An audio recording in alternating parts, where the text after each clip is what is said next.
2, 1. Magandang araw sa atin lahat, mga boxing fans. Dito na naman tayo sa another episode ng ating vlogs. Bad Rattles Boxing Channel, no? Pag-uusapan po natin, ito pong 3 million plus buys nitong Lomachenko versus Lopez na at ang bagong trend na pwedeng likhain ito sa larangan ng boxing, sa daigdig ng boxing, no? Si Chopimo Lopez ba ang magiging bagong muka ng boxing? Ito bang trend na to ay tama, no, sa pagdedeklara niya na siya yung bagong Manny Pacquiao ni Bob Arum? Yan po ang paglilingkod natin. Pero bago yan, kung bago ka pa lang dito sa ating channel at gusto mo ng mas malaliman, yung totoo pong malaliman, kaya ano pang hinihintay nyo? Pindot na! Okay, napakahaba pong introduction nun para sabihin ko sa inyo na ito po ang pinaka-original na konsepto. Yung nagsasabi po na original sila dahil may mukha ring pinapakita, mas original po to dahil totoo po tayo nagsusuri at hindi lang tayo nagbabasa. May panahon po kasi na ang boxing po ay nasa puso ng mga Pilipino.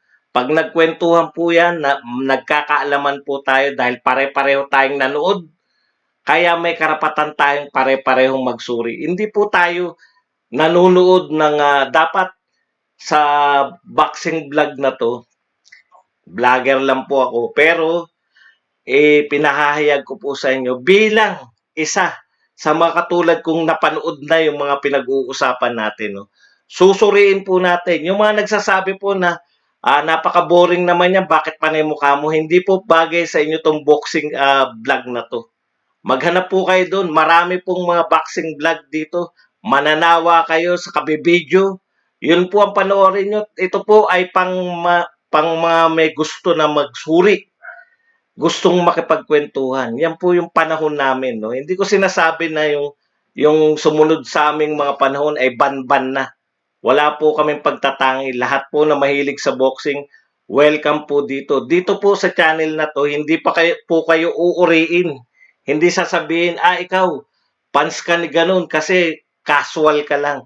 Ikaw, fan ka ni ganun kasi wala pong ganun. Lahat po na mahilig sa suntukan, sa boxing, welcome po kayo dito. Okay po? Yan ang pagkakaiba natin. Dapat may distinction eh. Hindi po pwedeng lahat tayo pare-pareho.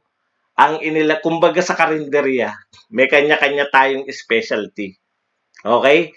Pag kayo po ay hindi kayo na-satisfy at parang nasabi nyo na, teka, narinig ko na yan sa iba. Yun po yung kawalan ng originality. Na pare-pareho ang inihahain sa inyo. Paminsan-minsan naman, hindi ko naman sinabing maya't maya kayong pumunta sa akin. Paminsan-minsan naman, palalimin yung mga pagsusuri natin sa boxing. Okay, 3 million plus viewers. Hindi po talaga 3 million yan. Sa official po ng ESPN ay 2 million plus, no? 2 million plus, 2.800,000 plus. Yun po yung official na ESPN. Kaya ko po sinabi na mahigit 3 million yan, ang dami po yung mga nanonood. Marami sa inyo nanood, hindi naman sa ESPN eh. Di ba? Marami sa inyo nakapanood sa mga pirata.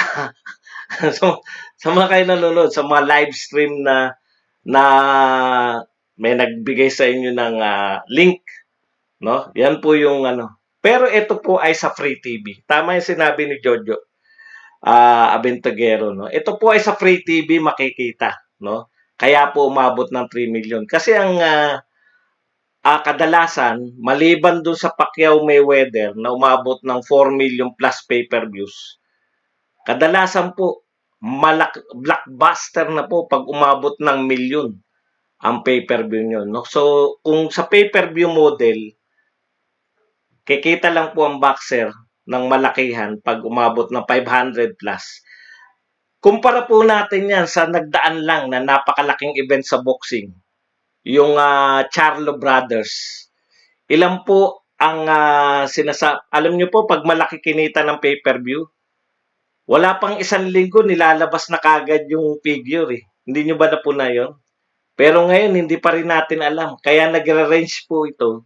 Sabi ni Bob Arum, 50,000 lang ang nanood ng Charlo Brothers. Ang sabi naman ng iba, umabot ng 100,000. So, from 50,000 to 100,000, yun lang po ang nakapanood ng Charlo Brothers na napakalaking event po sa pay-per-view. So, kung kumita ba to o hindi, malamang hindi. Kasi 100,000 maximum na yun na pwedeng kitain ng Charlo Brothers. Ito bang 3 million sa Free TV ay kumita? Iba po yung pagkita sa Free TV, iba po yung pagkita sa pay-per-view. Direkta po kasi sa pay-per-view, di po ba? Bumili ka, tapos maghahati yung mga maghahati yung mga boxer sa yung kinita mula sa pagbili ng mga tao. Pero yung mga katulad po nito pinalabas sa ESPN, kahit 3 milyon pa yan, walang direktang kita yung boxer. Pero ano po epekto ng panonood sa'yo ng 3 milyon kontra sa panonood sa Charlo Brothers ng 50,000? 50,000 na nakapanood laban sa 3 milyon, saan po mas maganda para sa boxing? Yan po kasi, yung pay-per-view po, yan po yung old model na pwede lang pag pinasisikat po niyan yung boxing, pero sa limited lang. Kumbaga, dapat may component ka pa rin po ng Free TV. Kasi hindi naman makikilala yung mga magpupunta sa pay-per-view agad kung hindi sila dadaan sa Free TV na pwedeng mapanood ng milyon. Yun po yung kaibahan ng pay-per-view sa Free TV. Kasi ang Free TV, may tendency po siyang panoorin ng milyon-milyong katao. Pero ang tanong nga, nakakailang pay-per-view na ba tayo buhat nung nag-pandemic? Wala na po pa tayong malaking pay-per-view, yung Charlo Brothers pa lang. Nasa kasawiang palad ay pinanood lang ng 50, maximum na 100,000. Ayaw nila maglabas ng figure eh. Pero ang tansya nga riyan, siguro mga 70,000. Yun na yung pay-per-view nun. So, ibig sabihin, ang nakapanood lang sa Charlo na magandang pinakita, 70,000. Kumpara rito kay Chopimo Lopez, na 3 million na ang nakapanood. So, sino ngayon ang masikat? Masikat siyempre, yung Chopimo Lopez, kasi 3 million na nakapanood, samantalang Charlo Brothers. Pero kung tatanungin nyo, sa ngayon, sino mas malaki kinita? Malamang mas malaki kinita ng Charlo Brothers. Dahil pang pay-per-view sila eh. Pero hindi po yan eh. Sa pangmatagalan po, ito pong paglalabas sa Free TV, mas gaganda po yan para sa sports ng boxing. Kung papansinin po ninyo, kailan lang ba nauso yung mga pay-per-view na malakasan? Panahon ni Tyson at nag-peak po yan, panahon na Mayweather at Pacquiao. Yung million pay-per-views na palagi, kada laban, si Mayweather at si Pacquiao lang po yung nakakagawa nun. Pero pagkatapos po ng era ni Pacquiao at Mayweather, wala na pong sumunod eh. Miski nga yung mga huling laban ni Pacquiao, hindi na po umabot ng million pay-per-views. Swerte na naaabot ng 400,000. Kahit si Turman na nga yung kalaban niya na ang galing na mag-promote, parang hindi pa umabot yun ng 500,000. Ganun po yung tunguhin pag yung model pa rin ng boxing ay pay-per-view pa rin ang pagkikitaan. So dapat pag-isipan na ng mga tao sa boxing, ng mga promoter, na may malaking pera dito sa Free TV. Di ba? Kung mapapanood ka ng 3 milyon, iba po yung revenue stream ng Free TV. Iba po yung sa pay-per-view, madaling kwentahin. Pero sa Free TV naman po, paano ba kumikita sa Free TV? Di ba advertisement? Kumikita, malaki. Malaki po kinikita. Ibig sabihin, nung panahon nung Four Kings na tinatawag natin, na karamihan sa inyo ay inabot natin. Panahon nila Sugar Ray Leonard, Roberto Duran, Tommy Hearns, at saka si Marvin Hagler. Mas maraming nakakakilala sa mga boxer na to dahil sila ay nasa network TV. Malalaki, ABC, 3 lang yung malalaking TV network noon sa hindi pa uso yung mga cable. 3 lang yung malalaking network sa Amerika, NBC, ABC, tsaka CBS. At itong mga sinabi kong apat na boxer na to, kasama yung mga dating heavyweight champion, Muhammad Ali, di ba? Sila George Foreman. Ito po ay lumalaban sila sa malalaking network. Kaya milyon-milyon na nanonood kada laban po nila. Pero hindi nila kinita yung kinita ni Floyd Mayweather. Yun po yung ironic doon, no? Kahit milyon-milyon na nakakakilala sa inyo, pero dahil hindi pay-per-view, hindi kayo ganun kumita. Kala Floyd Mayweather, limited lang nakakapanood, 1,000,000 lang, pero sobrang laki na ng kinikita ng 1,000,000 pay-per-view para sa mga boxer. Yun po yung, pero nalilimit, kaya po nalimit bigla yung popularidad ng boxing. Hindi po siya gano'n naging popular nung panahon ng pay-per-view. Dahil lahat ng mga boxing superstar, gusto nila pay-per-view sila. Kaya po, limited yung makakanood. Ilan lang yung mga pwedeng manood. Maximum na kung pangalan mo ay Pacquiao at Mayweather, makakamilyon ka. So, ibig sabihin, hindi na rin nakilala yung boxing sa mainstream sports fans. Ang tanong ko po, yung NBA ba pay-per-view? Yung po bang mga American football pay-per-view? Yun po bang mga baseball pay-per-view? Pero milyon-milyon po ang nanonood sa mga sports na to tuwing sasapit ang championship, tuwing sasapit yung malalaking event nila. O kahit regular, may milyon po sila nanonood. So hindi po sa pay-per-view umaasa tong mga team na to.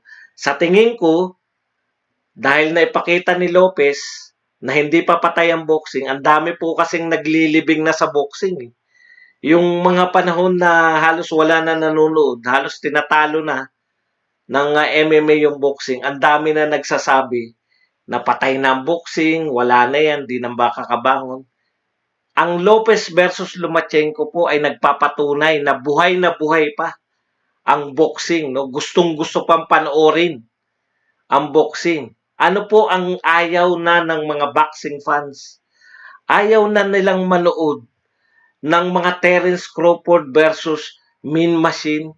Ayaw na nilang panoorin yung mga Gervonta Davis versus matandang Yororkis Gamboa. Yung mga mismatch, yung mga superstar in the making, yung malalaking pangalan, ilalaban mo sa mga walang alam mo na agad kung sino mananalo. Pero yung isang Lomachenko na sikat na champion at isang Lopez na batang-batang champion, panonoorin pa rin ng 3,000,000 mahigit na katao. So, ibig sabihin, hindi po patay ang boxing. Marami pong gustong manood ng boxing. Pero ibigay ninyo ang gusto ng mga manonood. Ano po yung gusto ng manonood? Ang gusto ng manonood, yung hanggang sa naglalaban na sila, hindi mo pa alam kung sino mananalo. Alam po ninyo, maganda po yung pagkakapanalo ni Lopez para sa boxing. Dahil sa yung mga ad maker, marami po dyan ay nagsabi na si Lomachenko mananalo. Ngayon, kung nanalo si Lomachenko, o di wala lang nga naganap, parang may 3,000,000 viewers lang, pero ganun pa rin. Tama pa rin yung mga ads maker. Hanggat napapatunayan mo na mali yung ads maker, doon sumisigla yung boxing. Nung si Pacquiao ay in-scratch ng mga ads maker laban kay Oscar De La Hoya at nanalo si Pacquiao, ang sigla-sigla ng boxing. Napigil ni Pacquiao yung napigil ni Pacquiao yung pananalasa ng MMA. Dahil sa nakakatamad na estilo ni Mayweather. Talagang si Mayweather ang sinisisi ko sa lahat eh.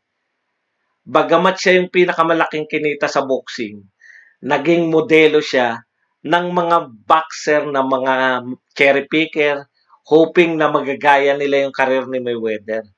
Yung mga nag-aalaga ng zero loss, hoping na maging panibagong Mayweather sila. Pero hindi na ganun eh.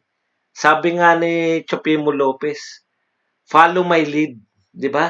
Ito ang dapat natin tinatahak. Lalabanan natin yung sino yung pinaka-available na best boxer. Yan ang pinakamagandang ginawa ni Chupimo Lopez. Kaya tuwan-tuwa ang marami sa kanya. Hindi dahil siya ay clearly nanalo, no? Hindi dahil siya ay na-dominate niya sa Lomachenko. Marami nga nanghihinayang kay Lomachenko. Tama naman, no? Kahit fair po ang mga judges, talagang panalo po ron si Lopez. Hindi ko sinasabing fair ang mga judge. Pero may isang judge doon na kargado eh. Tama po yun. No? Sabihin nyo na, anong patunay mo? Meron bang video na Wala po yan. Wala yung mga patupatunay na video. Ibibideo mo ba sarili mo na sabihin na ni Bob Arum na ikaw kargado ka? Kalokohan yun. Pero alam namin yan eh. Alam namin mga ganitong edad eh. Nanonood kami ng Godfather eh. Nakapanood kami ng noong araw pa. Hindi po kami bagito sa sports. Yung mga nag-aakala na kami pa yung bagito, yung napanood namin nang lumaban si Duran nang wala pa pong YouTube. Napanood po namin silang lumaban yung Duran versus Sugar Ray, yung Hearns versus Hagler. Pinanood pa namin yan habang maraming commercial pa sa TV. Tapos sasabihan kami ng mga uhugin na kami raw ang walang alam sa boxing. Iba po yung walang alam sa boxing kaysa walang alam sa pag-e-edit sa boxing. Ako po hindi po ako marunong mag-edit eh. Pero kaya ko po magkwento sa boxing. Hindi po namin kinakailangan, itong mga maraming nanonood dito, hindi namin kinakailangan na magkaroon pa kami ng degree o kami maging trainer at boxer. Hindi ko naman ako nag-apply na trainer at boxer. Ang daming, boxer ka ba? Ganun kaagad yung hamon. Trainer ka ba? Eh kayo, vlogger ba kayo? Pwede naman kayo trainer. Eh di mahusay kayo mag-train. Hindi ko naman hinahamon. Ako ba, nangantsaw ako ng mali yung pagte-train na ginawa niya. Ano naman alam ko sa pagte-train? Hindi po ako trainer. Vlogger po ako. Yun po yung sinasabi, no? Wala po akong alam sa pag-e-edit. Yun, pwede nyo sabihin. Pero yung kantsawan nyo kaming may edad ka na, tatang, wala ka namang alam sa boxing. Yung panahon namin, lahat na nanonood sa boxing, may alam sa boxing. Alam nyo ba kung ano pagkakaiba ng panahon namin at panahon ngayon? Ng mga bata ngayon? Ngayon, ang kinakailangan ng bata lagi, prueba, may video. Eh, nung panahon namin, mahilig kami mag-tsorya. Ano yun? Bawat manginginom, merong iniisip yan na teorya. Mas malawak ang pag-iisip namin nun eh. Puta, natalo. Halimbawa, natalo. May naman, namapya tayo. Di ba? Yung kasabihan namin nung araw eh. Paano natalo yun? Puta, mapya tayo. Ayun yun. Uso yun noon. Kaya dala-dala namin yan. Kaya nagtataka yung mga bata pag kami nagsabi na, pag nagsabi kami na may karga yung judge, akalain mo may isang judge na nagsabi na isang round lang ay pinanalo ni Lomachenko. Panalo si Lopez, walang duda. Pero yung sabihin mo na isa lang ang pinanalo ni Lomachenko. Tapos sasabihin nyo parehas. Hindi ka naman kasi judge. Yung judge may training. Talaga may training yun. Kaya nga hindi ako judge eh. Pero alam ko rin na may judge na nagkakarga. Yung bang isang pinanalo ni Lopez, hindi mo kinakailangan ng mga yung mga bata kasi kinakailangan bilib sila sa diploma, bilib sila. Naku, nag-train ka pala na judge. Di magaling ka. Kami, mga street smart kami. Marami sa amin dito mga street smart. No? Hindi namin kinakailangan na manunood ka lang ng boxing. Round 8, 9, 10, 11. Ibig mo sabihin, round 8, 9, 10, 11, si ano pa rin doon? Si Lopez pa rin ang nanalo. Yung 4 na round na yun, ang liwanag nun kay Lomachenko. Kung may judge na yung 4 na yun, binigay pa rin kay Lopez, eh ayawan na. Kargado yung judge. Kahit na sabihin nyo, asan ang ano mo, katibayan mo na ikaw ay karapat dapat. May mga nagmamarunong, marami kasi nagmamarunong sa panahon ngayon. Ang unang hinahanap sa'yo, may video ka ba niyan? Asan yung ano mo? Asan yung source mo? Eto source namin. Marunong kami mag-isip. Kung kayo, hindi na kayo marunong mag-isip, saan kayo makakakita na ibibideo ba ni Bob Arum? Ha? Si Bob Arum ba magbe-video na kinakausap niya yung judge na